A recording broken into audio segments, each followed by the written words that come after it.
All right. Hey, good evening and welcome back to the Shy Ride Show with the Englewood Enterprise Gallery. My name is Mr. Medina, and once again, it's such a pleasure to be here. We are the Englewood Enterprise Gallery, located at 7039 South Wentworth Avenue in the Englewood community. Our website is www.englewoodenterprisegallery.com. That is EnglewoodEnterpriseGallery.com. And of course, you can reach us on Facebook by the same name, Englewood Enterprise Gallery. All right. And our email is enterprisegallery@gmail.com. That is our email. So feel free to reach out to us if you want to get more information on all the wonderful things that we may be involved with. Welcome to the Shy Ride Show once again. As we like to say, Shy Rise, not Chirac. So we like to take the opportunity on our show to highlight a lot of the positive things that are going on in the community, a lot of the positive people, especially positive young people.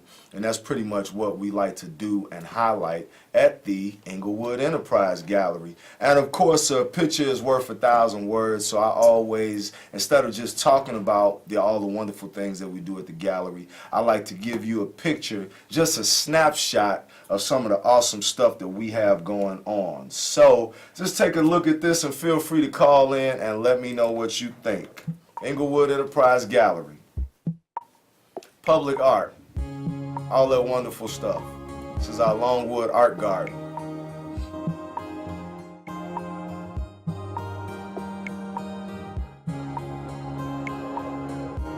Peace Pyramid. That's what we like to call it, the Peace Pyramid. It's about unity. Everybody is able to play a part.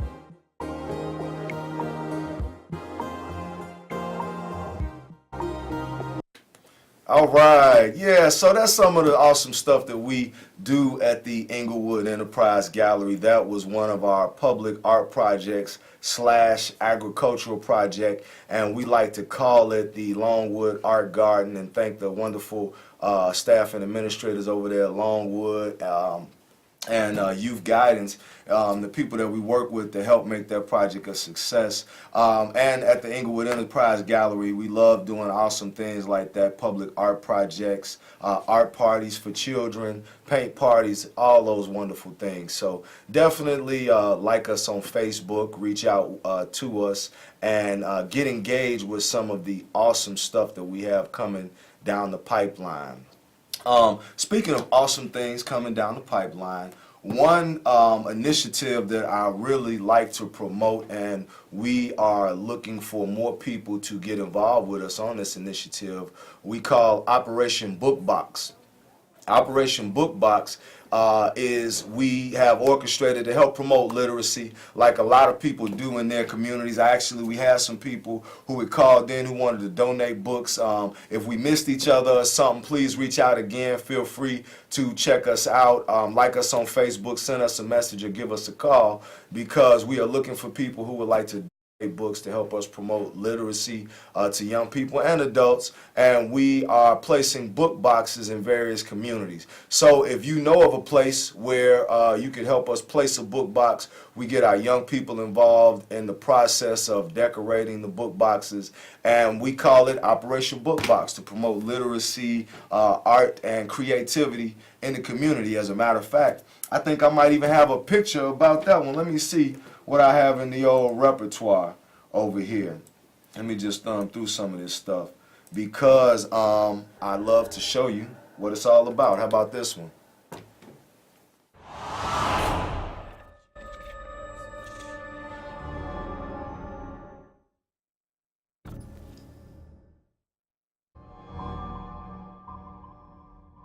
The Peace Garden at the gallery, yes.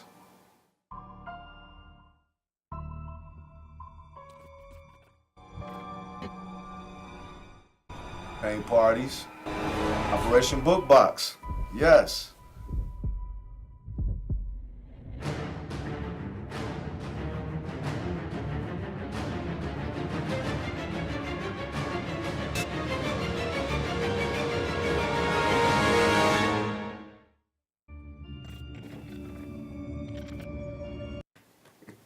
Yeah, I like that. That little PSA right there cracks me up. Y'all gotta excuse me. That was our little Halloween edition, and it just highlights some of the awesome stuff that we have going on at the gallery. In light, when they say, if you caught the part where it says, when reality is just too scary, that's where we are right now. Reality is scary. It's so scary, it's almost like scripted. You turn on the TV and you think that you live in a movie, and you see the things that people are doing around you, and it just seems like they're actors, and somebody had to have written a script for these types of situations, but it's reality. So when reality is just too scary, sometimes we have to look to art and creativity as a therapy.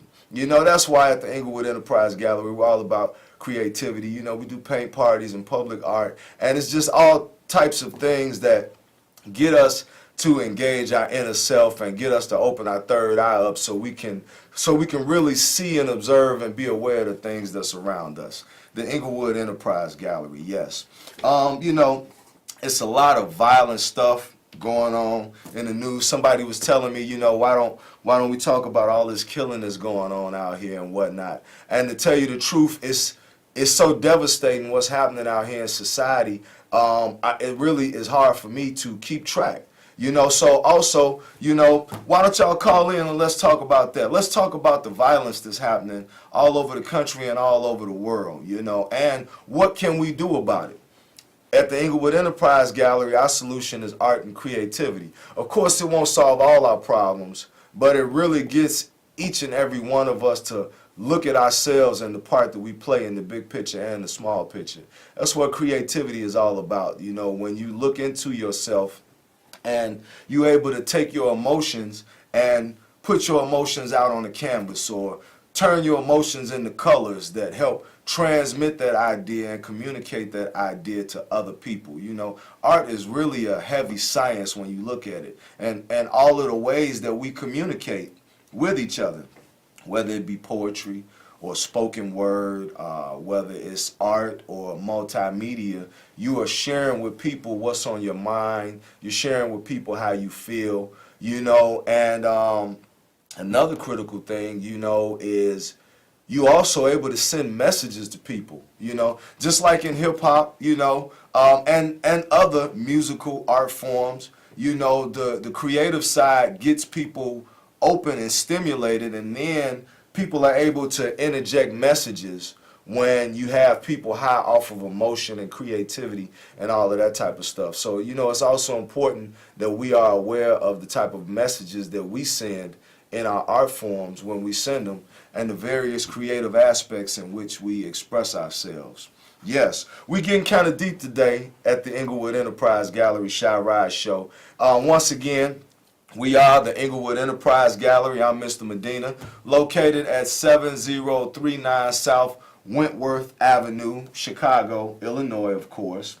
All right, you can check out our website at EnglewoodEnterpriseGallery.com. That's EnglewoodEnterpriseGallery.com. And then you are also able to connect with us on our Facebook account of the same name, Englewood Enterprise Gallery, Facebook account, Englewood Enterprise Gallery. Like us on Facebook, tell us what you think, share some ideas. Let's see how we can network and connect. Like I said, we are looking for places to place our book boxes, and if you think that you may have somewhere, a school, a church, a public place, a business, or anything like that, reach out to us and let us know. We would like to promote literacy as well as give our young people and our youth business network and that are involved with the gallery yet another creative project that they can engage in and get notoriety and recognition as an artist. Every project that we are able to share with the public puts each one of us closer to notoriety and acknowledgement and experience in doing art and being able to share art with other people. Also, you may have heard me mention our youth business network. YBN, as we like to call them, Chicago YBN. This is an ongoing project where we engage with and mentor young people from the community and pretty much everywhere in small business development concepts, entrepreneurship, creativity, decision making, communication, filmmaking, all just a plethora of different types of skills that they learn by working with us. We actually are involved every summer with programs where the young people are able to get paid, and we are also able to show them other ways in which they can get paid legitimately. Of course, they can set up a legitimate small business or home-based business based off of their creativity. That's something else that we love to promote at the Englewood Enterprise Gallery. How do we convert our creativity into a cash flow so that we can have a self-sustaining lifestyle? We in the age of self-sustaining lifestyles. You know, work is not always guaranteed. The pension may not be guaranteed. But what is guaranteed is if you keep an open mind and a good work ethic, you know, and you have skills, you may always be able to make money off your skills and or trade and barter with other people, you know. So that's the age we're in. You always have to have more than one iron in the fire or a diversified portfolio. So those are some of the concepts that we share with our young people at the in our youth business network at the gallery. Sometimes from time to time we're able to have one of them on the show, you know, so that we are able to get a look at them up close and personal. But I'm gonna share another little video with you, just showing you some of the awesome things that we're doing with the Youth Business Network at the Englewood Enterprise Gallery. So check it out and feel free to call in and let me know what you think.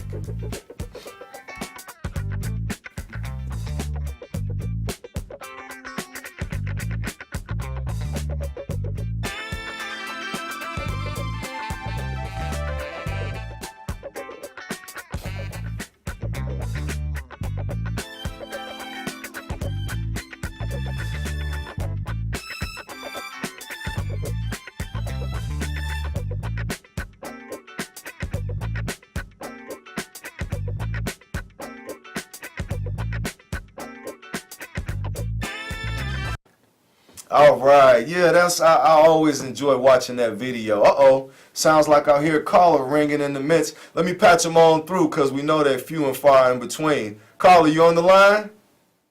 Yeah, I'm on the line. How you doing, brother Nuri? Good, good. What's going on, sir? How you doing? You can hear me?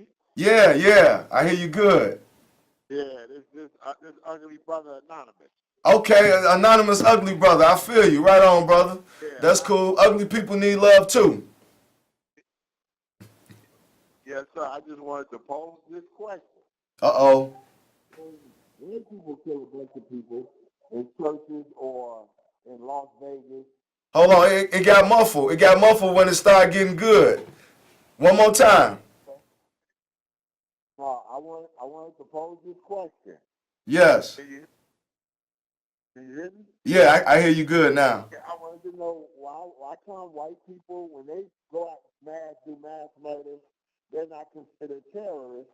They're considered mentally unstable. But when somebody of color do a mass murder, they're considered a terrorist. Man, that's a deep one, brother. It might be too deep for me, but I think we both know the answer to that question.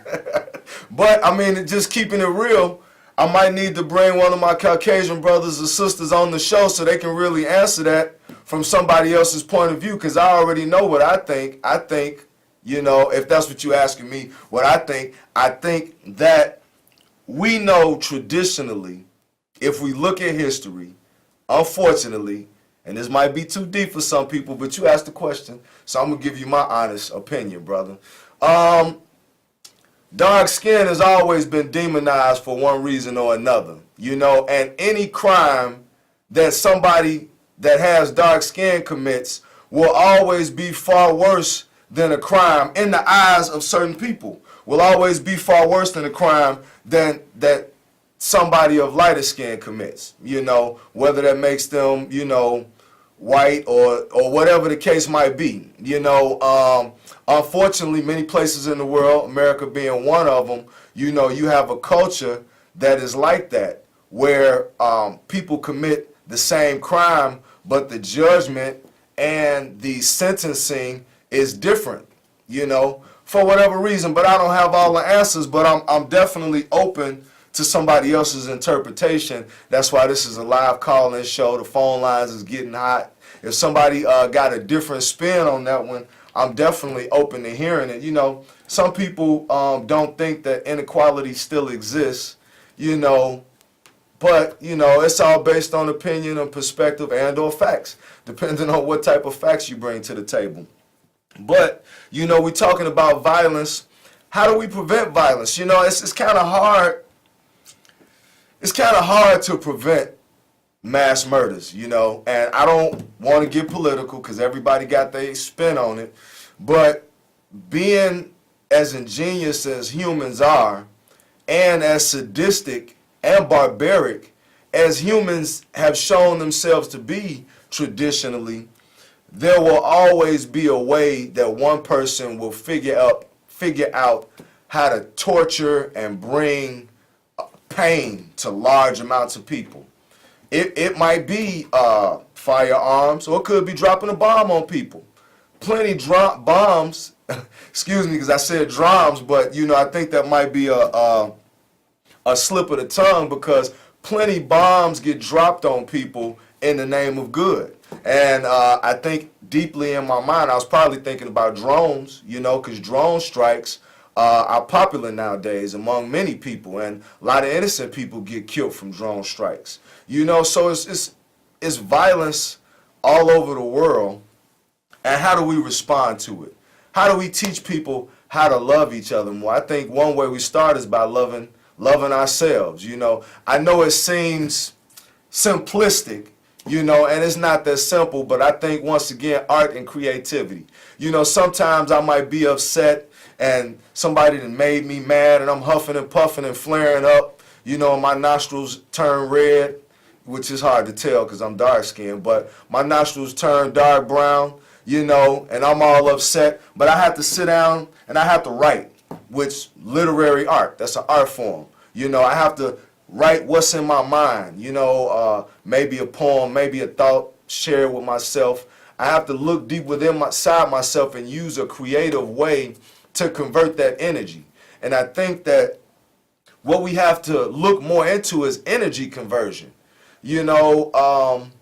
We look at our inability to convert energy and use energy here is killing the human race, because we're killing our environment. Just to tie it in with something else that is interesting, because I do that sometimes, but energy, sustainable energy. How do we have a sustaining energy?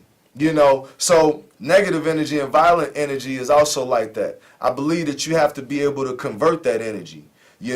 Exercise. Hey, how about that? You mad? Punch a punching bag for a minute.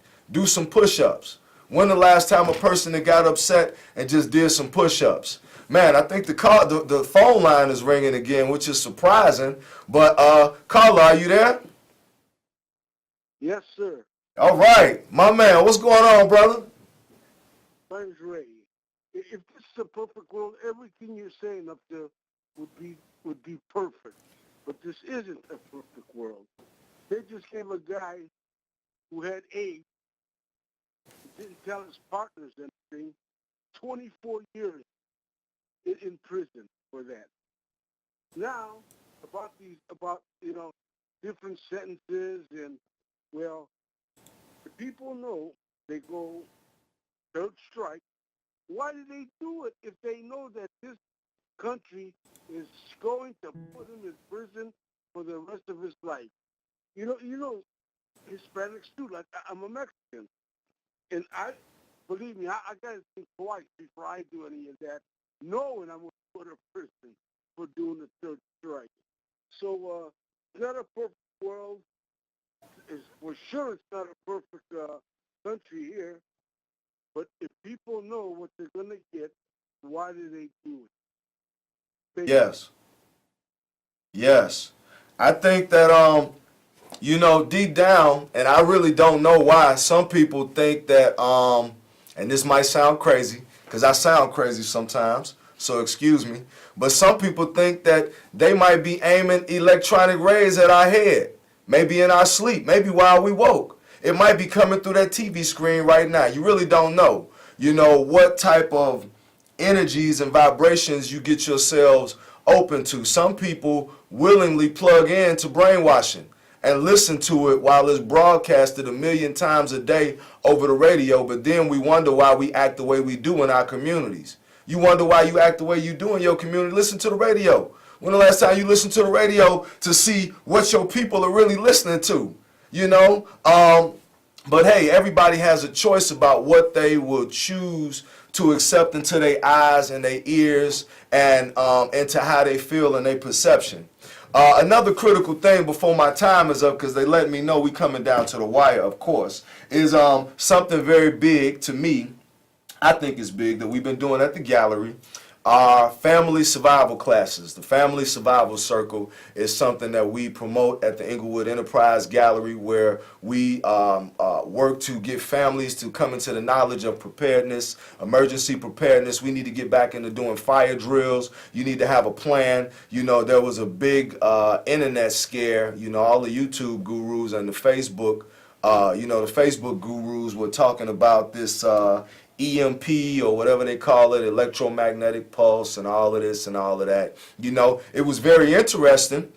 But if you really looked at the details of the official correspondence, which of course is not always the truth, but they said that there was never really going to be no disruption of power. They were going to simulate it, and it was a communications drill or exercise. But none of the people that were talking all about this power outage really talked about how we needed to be plugged into the communication loop. What is being broadcasted on this communication line? So, the Family Survival Circle at the Englewood Enterprise Gallery. It's important that we know how to do some of the basics. How do you survive in a disaster situation for a few extra days, which could cost you your life? It's a short video. I'm going to make it quick because my time is almost up, of some of the awesome things that we have going on. And we encourage you to like us on Facebook so you can stay plugged into the information. Check out our website or check us out. Give us a call. Come on by.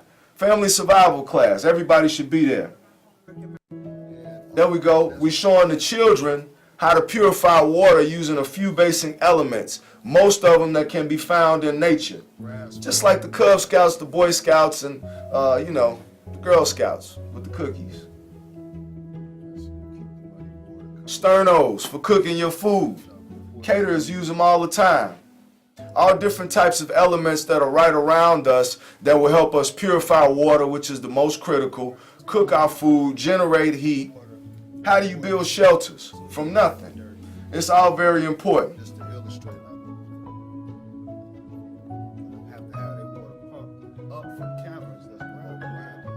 I'm going to cut the video short, but that's pretty much it. Food, clothing, and shelter. Water, fire, and shelter over your head. How to stay warm. It's getting cold. If we have a freeze over and people are out of water and your water line freeze up, what will you do? Will you be prepared? Will you have access to food for the next 4, 5, 6 days? It's all very important. Also, since they told me I only got 30 seconds left and they about to kick me out the studio, the last thing is financial survival. We're going to be talking about that coming up. How do you financially survive? All right? There are all types of disasters. There are all types of emergencies. How do you survive and bounce back from a financial disaster, and how do you prepare you and your family for one? I'm Mr. Medina here at the Englewood Enterprise Gallery. This is the Shy Rise Show. Remember, Shy Rise, not Shy Rack. Like us on Facebook. Check out our website, Englewood Enterprise Gallery, Youth Business Network, and all of that. Thank you for joining us, and God bless.